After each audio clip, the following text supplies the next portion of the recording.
Imagine a world on the brink.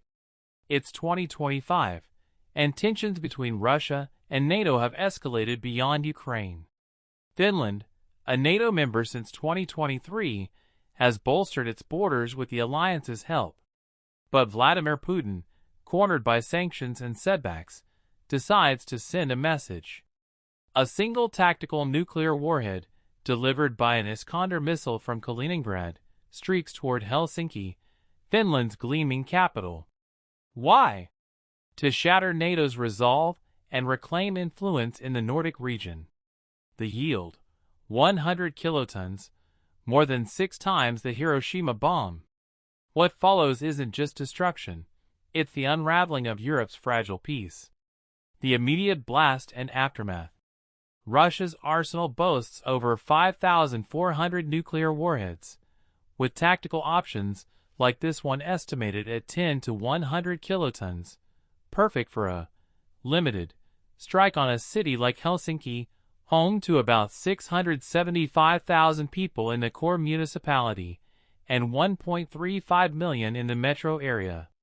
The detonation, airburst at 1.5 kilometers above the city center near Senate Square, maximizes devastation.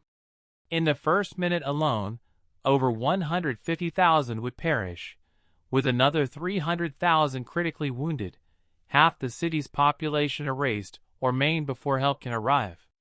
This isn't a clean explosion. It's a triple apocalypse unfolding in seconds. Thermal pulse. A searing flash hotter than the sun's core, over 180 million degrees Fahrenheit, ignites everything within a 2.5-mile radius.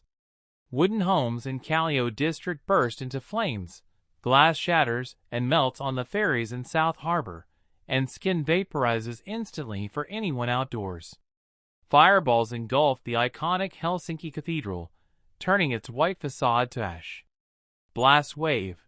Ripping through at 750 miles per hour, the overpressure hits 35 pounds per square inch near ground zero, equivalent to a Category 5 hurricane forged from shattered concrete and rebar. Skyscrapers, like the Campy Center, crumple like foil. The 15-story Hotel Katajanaka folds in on itself. Winds topple the 72-meter lantern roof of the Olympia terminal, hurling debris like shrapnel across the bay. Initial radiation. Prompt gamma rays and neutrons flood the area, frying DNA in a 1-mile radius.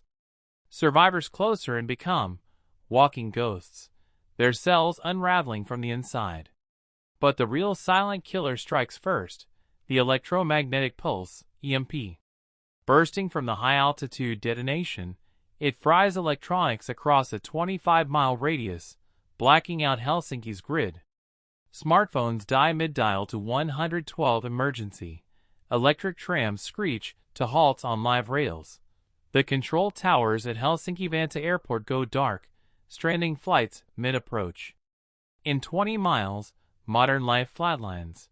No GPS for ambulances, no Wi-Fi for coordination, just chaos in the cold Nordic dusk. 15 seconds post-flash, the shockwave arrives. A wall of destruction pulverizing the Parliament House and the University of Helsinki into rubble. By 30 seconds, winds converge into a firestorm, sucking oxygen from the streets and superheating the Baltic waters to a boil near the docks. The air temperature spikes to 1,000 degrees Celsius, asphyxiating those huddled in subways. In that harrowing first minute, 150,000 vaporized or crushed, 300,000 burned or buried alive. The deadliest peacetime strike in European history, and it's not over. Societal collapse and long-term consequences. Helsinki's vaunted welfare state crumbles under the weight. Finland's premier facility, Helsinki University Hospital with its 900 beds, faces an influx of 300,000 critically injured. That's one bed per 333 desperate souls. Triage turns triage into triage. The walking wounded with third-degree burns and fractures clog hallways, while radiation cases vomit uncontrollably from acute radiation syndrome, ARS. Their bone marrow fails, white blood cells plummet, and infections ravage unchecked. Without power, ventilators fail. Surgeons operate by flashlight. The radiation plume, a slow, invisible toxin laced with cesium-137 and strontium-90. Strontium-90 drifts southwest on prevailing winds, contaminating the Gulf of Finland and salting farmlands in Espoo and Vantaa. ARS hits hardest.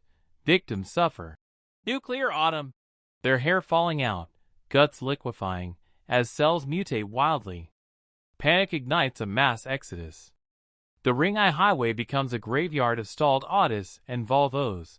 EMP-fried ignitions trap 500,000 fleeing south toward Tampere or west to Turku.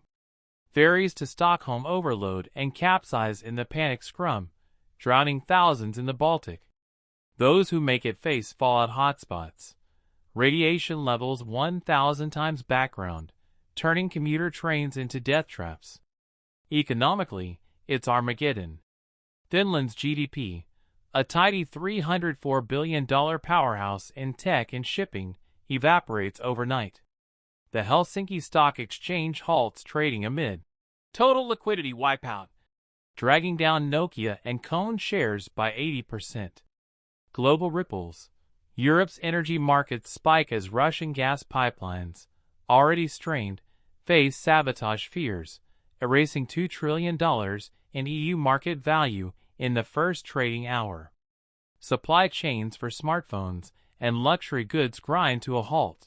Finland's ports, handling 15 million tons of cargo yearly, become radioactive no-go zones. Long term? Helsinki morphs into a Nordic Chernobyl.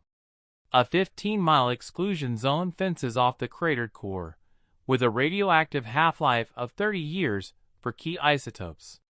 Rebuilding? Forget it. Cancer clusters explode. Leukemia up 500% in children. Thyroid tumors rampant among survivors within 5 years. Birth defects scar generations, and the Gulf of Finland's fisheries collapse, poisoning seafood across Scandinavia. Finland's command evaporates. The Finnish Defense Forces Helsinki HQ is ash. Generals fall back to bunkers in Mikkeli, piecing intel from ham radios and satellite scraps. Their 280,000 reservists mobilize, but without airfields or ports, it's guerrilla warfare with stingers and conscripts. NATO awakens to nightmare fuel. Article 5. An attack on one is an attack on all, triggers instantly, as this nuclear strike on a member state demands collective defense. The alliance's 3.5 million troops surge. US F-35s from Ramstein scramble to enforce a no-fly zone over the Baltics. The UK's astute sub-shadow Russian fleets in the Norwegian Sea. But the big question looms at SHAPE headquarters. Proportional or overwhelming?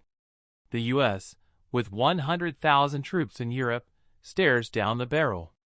Ramstein Air Base, 1,200 miles south, preps B-52s loaded with gravity bombs, but President, current, grapples with the escalation calculus. A tactical nuke demands what? A substrategic strike on Kaliningrad?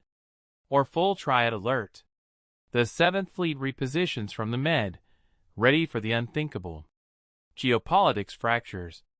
NATO's ironclad bind. Unlike Korea's alliances, this is core Article 5 territory. France and the UK, fellow nuclear powers, debate sharing codes for joint retaliation. But invoking nukes risks mutual assured destruction. Instead, cyber barrages cripple Russia's grid, while HIMARS reigns on Murmansk silos. China's shadow play. Beijing, Russia's no limits partner, squirms. A nuke on NATO poisons trade routes. Finland's tech feeds Huawei's supply chains. She faces refugee waves across Siberia and a radioactive Bering Strait, forcing a neutral stance that isolates Putin further. The wild cards. Turkey, straddling alliances, blocks Bosporus access to Russian ships. India and Brazil call emergency UN sessions, but vetoes stall. And Putin? With 4,000+ warheads in reserve, he might double down. Tactical strikes on Tallinn or Warsaw to test NATO's spin. Escalation spirals. The likely path is NATO's overmatch doctrine, conventional blitz on Russia's western flank. Precision strikes dismantle Iskander batteries and Black Sea Fleet remnants, but Putin, sensing checkmate, could unleash his remaining arsenal. 5 to 10 follow-on nukes on Gdansk, Oslo, or even London. The Pacific Rim quivers. No, this lights the entire Euro-Atlantic fuse. The bitter endgame. World War III. Not inevitable, but probable. The most credible scenario. A furious, 6-month conventional war that guts Russia's military, topples Putin's regime amid internal revolt, and leaves the Nordic arc irradiated for generations.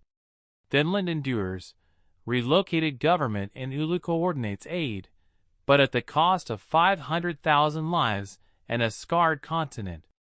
Nuclear taboo shattered, deterrence doctrine in tatters.